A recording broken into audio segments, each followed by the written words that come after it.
என்னை தேடும் இறைவனே, உம்மை நாடி வருகிறேன். என்னை தேடும் இறைவனே, உம்மை நாடி வருகிறேன். ஏப்ரல் 26 இன்றைய தியானத்தின் தலைப்பு சிங்கம் போலவும் இருப்பேன்.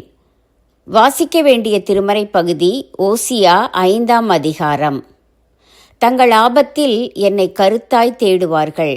ஓசியா 5:15. சிங்கம் போலவும் இருப்பேன்.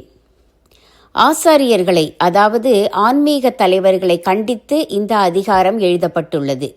யாக்கோபு அதிக ஆக்கினையை அடைவோம் என்று அறிந்து போதகர்கள் ஆகாதிருப்பீர்களாக என்று எழுதியுள்ளார். யாக்கோபு 3:1.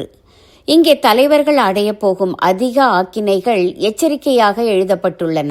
ஏனெனில் மக்களை விக்கிரக வணக்கம் செய்யும்படியும் பிற சமயத்தாருடைய வழிமுறைகளை பின்பற்றும்படியும் செய்தவர்கள் இந்த தலைவர்களே.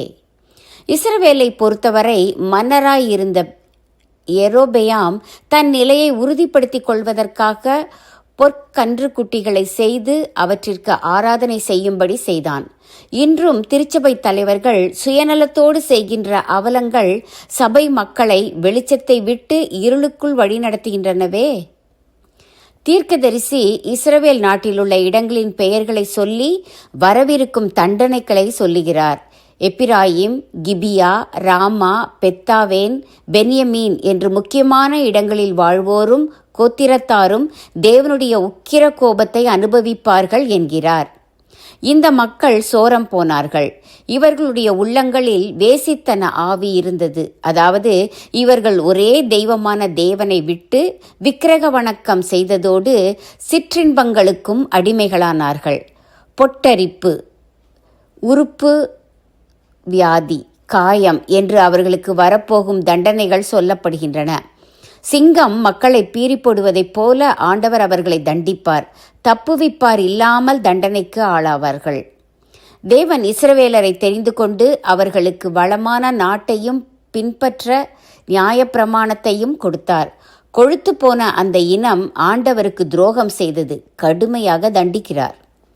கிறிஸ்தவர்களாகிய நமக்கும் கூட ஆண்டவர் ரட்சிப்பையும் பின்பற்றுவதற்கு உயர்ந்த நெறிமுறைகளையும் அருளியிருக்கிறார். ஆனாலும் நம் சபை தலைவர்களும் சபை தலைவர்களை பின்பற்றி மற்றவர்களும் தேவனை மறந்து சுயநலமாய் தங்களுக்கு அநேக விக்கிரகங்களை உண்டாக்கி கொண்டு வாழ்கின்றனர்.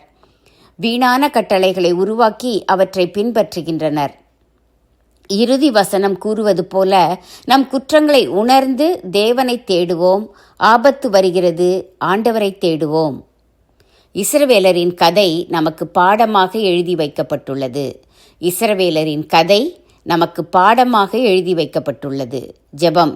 தேவனே, இஸ்ரவேலைப் போல யூதாவைப் போல மோசம் போகாமல் பாவ படுகுழிக்குள் விழாமல் எங்களை காத்துக்கொள்ளும். ஆமேன்.